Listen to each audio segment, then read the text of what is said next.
Halo, assalamualaikum warahmatullahi wabarakatuh. Ketemu lagi dengan saya Yusuf Junaidi dan salam jitu. Hari ini kita akan membahas materi koloid yang sempat tertunda ya. Koloid ini sudah saya silakan nanti dicari ya, ada materinya di video saya koloid, dan kita akan fokus kepada pembahasan jenis-jenis koloid ya. Tapi sebelum itu, untuk kalian yang belum subscribe ke channel saya, silahkan kalian subscribe ke channel saya karena di sini akan ada pembahasan soal-soal kimia yang kita usahakan selengkap mungkin nanti ya. Nah, langsung saja, ini adalah jenis-jenis koloid berdasarkan medium pendispersi dan zat yang terdispersinya apa ya. Jadi ada fasa terdispersi namanya, ada fasa terdispersi ini. Fasa terdispersi berarti kalau misalkan larutan terlarutnya gitu ya. Sedangkan fasa medium pendispersi kalau dalam larutan itu pelarutnya gitu ya. Dari apa dalam apa, biasanya kita sebut gitu, apa dalam apa. Misalkan nih, padat dalam cair. Jadi kalau misalkan ada padatan dalam cairan, maka kita bilang jenisnya adalah sol padat, namanya sol padat. Jadi istilahnya jenisnya sol padat, namanya sol padat. Contohnya apa? Kaca berwarna. Nah, kalau ada kaca berwarna itu koloid ya, salah satu jenis contoh koloid, kaca berwarna. Berarti dia ada partikel padatan yang terlarut dalam padat dalam padat. Kemudian kalau padat dalam cair, contohnya apa? Jenisnya sol cair, namanya sol aja ya, atau sol cair atau sol sama aja dia juga. Contohnya tinta, kemudian cat, darah, sabun, deterjen, lumpur, lem. Nah, ini berarti ada padatan yang terdispersi dalam cairan. Kalau padat dalam gas, jadi ada padatan dalam gas melayang-layang. Contohnya ini nih, asap ya. Asap berbeda sama embun. Ya, kalau asap dia padatan.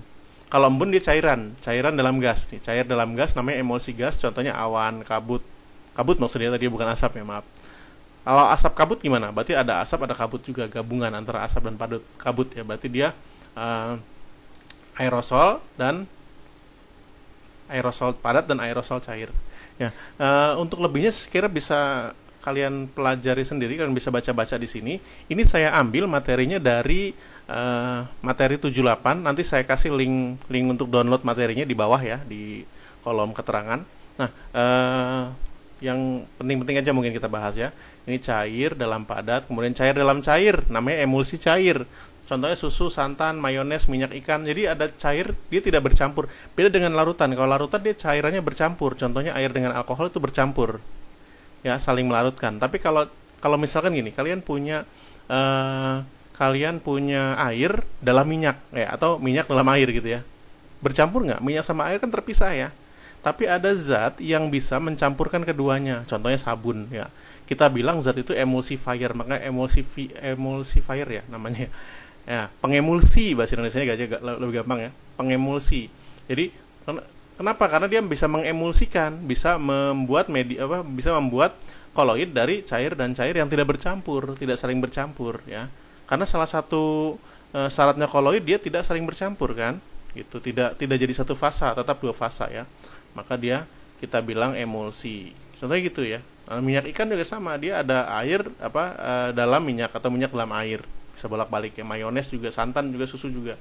Harus tidak bercampur. Tapi karena ada zat yang kita bilang pengemulsi atau emulsifier, maka dia akan tercampur.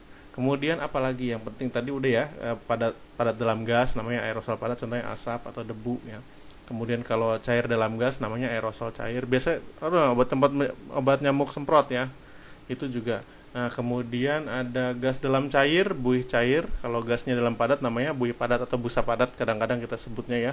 Spons ya, spons itu dia gas dalam padat. Kemudian kalau gas dalam cair contohnya buih sabun tuh, krim kocok ya, milkshake ya, dan lain-lain. Nah, ada satu lagi nih yang menarik. Ini gas dalam gas nggak ada. Semuanya ada kan, padat dalam padat, padat dalam cair, padat dalam gas. Cair dalam padat, cair dalam cair, cair dalam gas. Kalau gas dalam gas tidak ada ternyata ya. Ya, karena gas dalam gas itu masuknya ke dalam larutan dia. Jadi tidak bisa masuk ke dalam, tidak ada itu gas dalam gas yang membentuk koloid.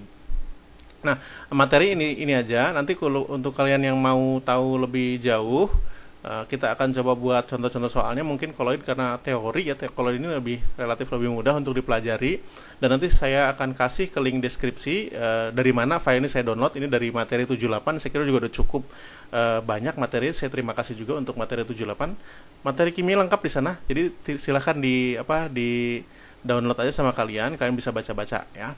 Dan sampai di sini dulu mungkin materi jenis-jenis koloid, dan semoga bermanfaat. Kalau misalkan kalian anggap video ini bermanfaat, silahkan kalian share ke teman-teman kalian agar teman-teman kalian juga mendapatkan manfaat yang sama. Sekali lagi terima kasih sudah menonton video saya, dan wassalamualaikum warahmatullahi wabarakatuh. Salam jitu.